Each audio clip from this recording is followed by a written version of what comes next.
living just enough, living just for the city. Hey, what's up, you guys? Welcome back to New Jack City. Today, I'm going to be talking about Dababy and Boosie. So, really on Boosie, though. So, Boosie made an interesting video. I don't know if he put up on Instagram or Twitter or something like that, because I know he's banned on Instagram, but I think he made another one. So, I think he put it on Instagram, but I seen it on Academics platform. But pretty much, Boosie is talking about that it's sad that the LGBTQIA community is pushing their agenda, because it is an agenda, onto bigger artists, because when they push it onto the bigger artists, the kids are the one that actually gravitate to those artists, and they're listening to what they're saying and what they're promoting. So when they promote LGBTQIA, everything is cool, y'all should do that and everything like that, most kids are gonna gravitate towards that, and they're gonna be like, okay, cool, it's fine to it's cool to have sex with men, or it's cool to have sex with the same gender. So he's absolutely right. And Boosie also makes a statement saying that in 10 years it's going to be normalized for kids to have he said in 10 years same sex marriage and having sex with the same person, the same gender, is going to be normalized. And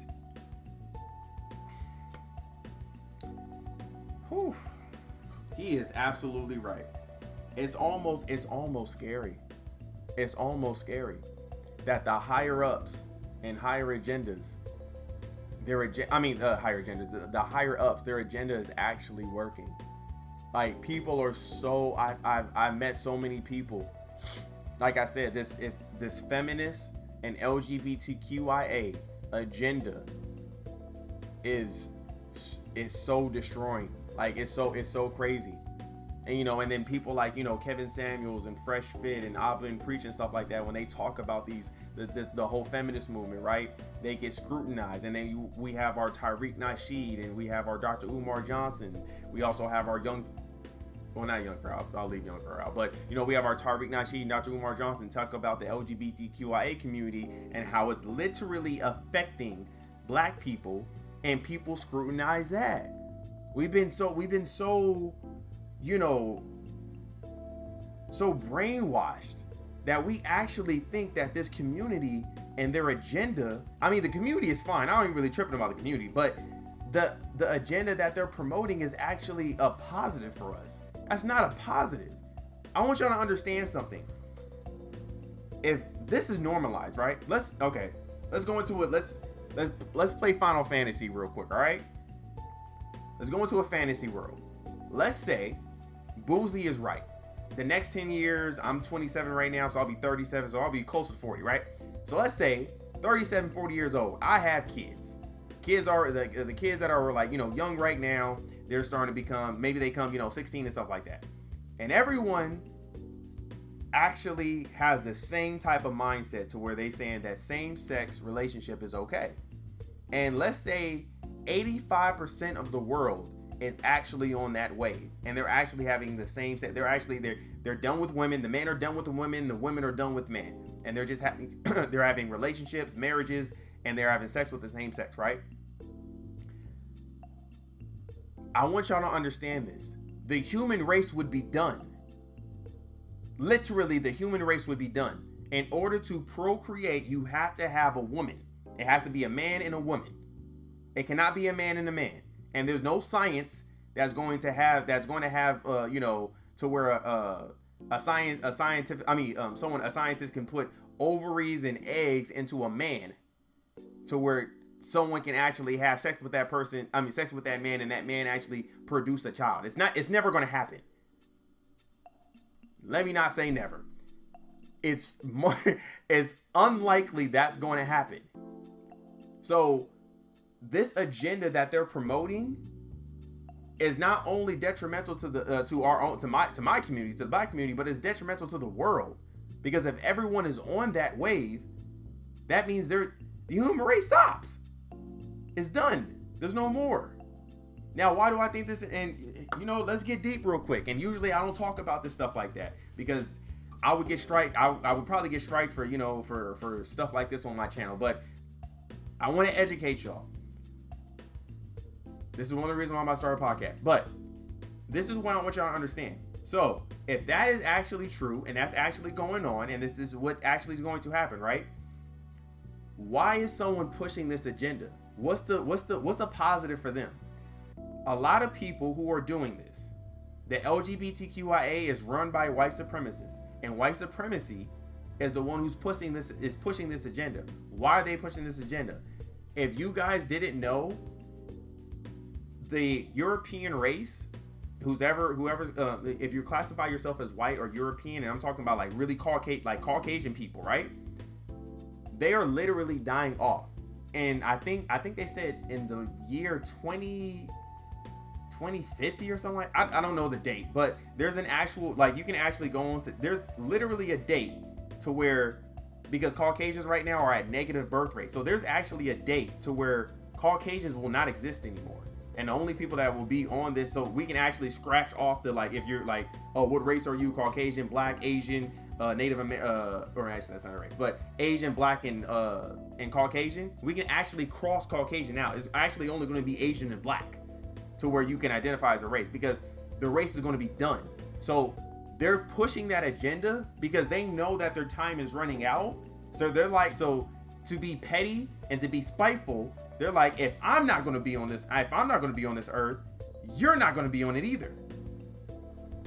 Sorry. Oh God. Sorry about that. You're not going to be on it either. Come on, bro. My bad, y'all. So they're saying that because you're not going to be on it either. But in reality, I just lost my train of thought. Damn. I'm sorry. Just lost my train of thought. Yeah, pretty much like I said, it's a very spiteful thing that they're doing, but they're pushing this agenda because they know that their time is limited, and because they know that their time is limited, they want to be spiteful and they want to make sure that everyone else is out of the pain as well. So if my race ain't gonna be here, the human race gonna stop. It sucks, but this is what really is going on, and I really believe that this, the LG, and a lot of people are so brainwashed, and a lot of people use their emotions and stuff like that, and they don't use logic, and they're looking at this as, oh yeah, if it's promoted to the kids should be able to learn this and stuff like that. There's certain things that kids don't need to be privy to. Hell, why?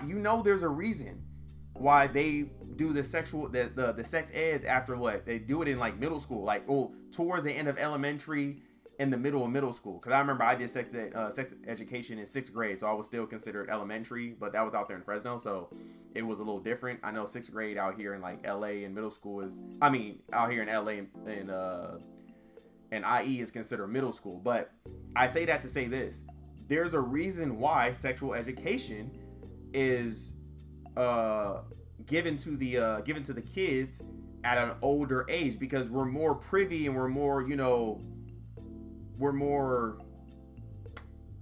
what's the word I'm looking for? We can understand the information a little bit more better, versus when we're children.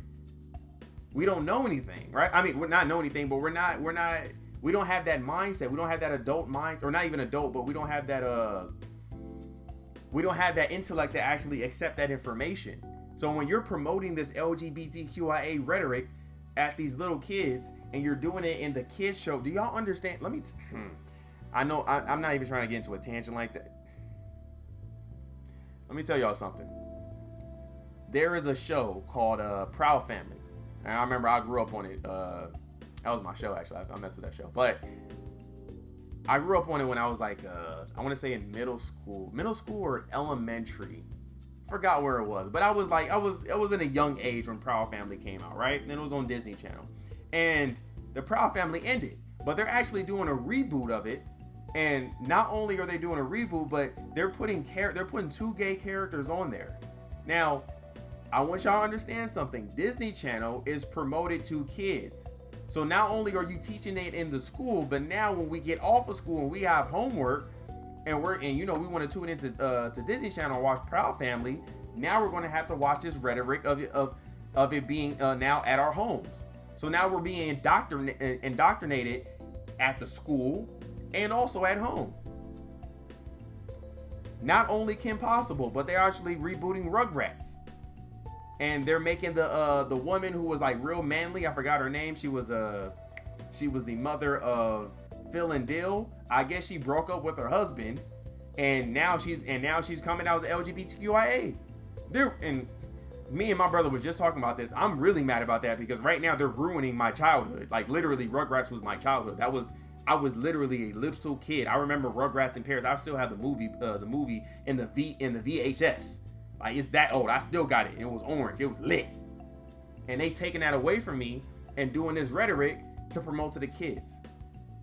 Boosie, right now, what he said, and I think I'm going to edit this one too and put that video at the end. Fair use. I'm just for educational purposes. I'm going to put that in there because I want y'all to understand something. What Boosie just said is it might actually come to fruition. This might be a fact. Anyway, I don't know how y'all feel about that. Again, I said it was Boosie and Dababy, but I mean, he's speaking on the situation. I know I kind of got into a tangent, but again, I'm here to educate. I'm here to, give you my perspective, and I also want to hear your perspective. So please let me know, how do y'all feel about this? Leave in the comment section. Make sure you give this video a big thumbs up, and please subscribe to the channel, all right? I will see y'all next time. All right. Living, just enough. Living, just for the city. Living, just enough.